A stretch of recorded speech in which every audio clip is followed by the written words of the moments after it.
The Shortcomings of Cognitivism.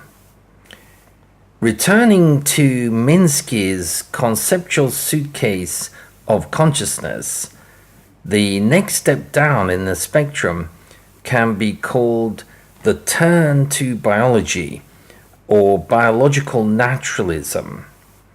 This latter phrase was coined by the philosopher John Searle, who was an early advocate of this position, which eventually became associated with embodied theories of mind and cognition.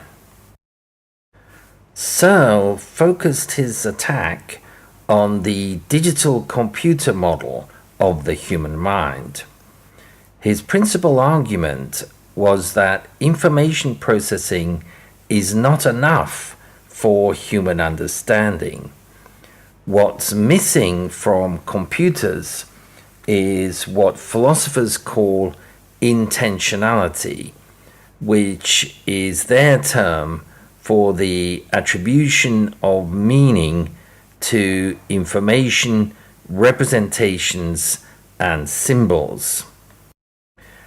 To criticize the computational position, John Searle devised a thought experiment, the Chinese room, which has become one of the most famous in the history of theories of consciousness.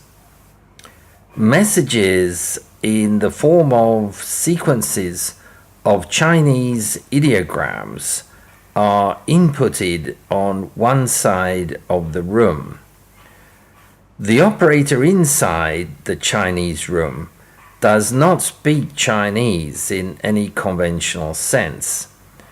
Instead, he has an operating manual in English which tells him which Chinese ideograms to respond with, according to which ideograms come in.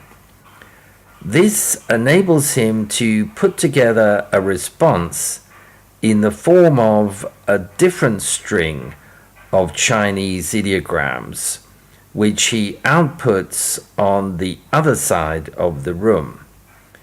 This response is meaningful and comprehensible to the genuine Chinese speaker on the other side of the room. The point Searle is making in the Chinese room is that the operator is acting only as information processor in Chinese. He has no real understanding of the language.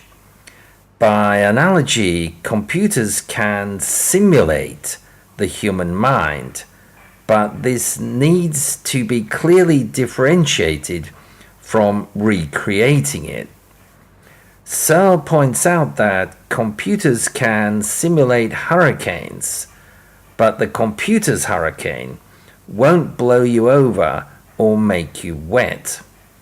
Searle's ultimate point is that computers have no comprehension of, or even interest in, the meaning of the mind's activities, which for human beings is the whole point.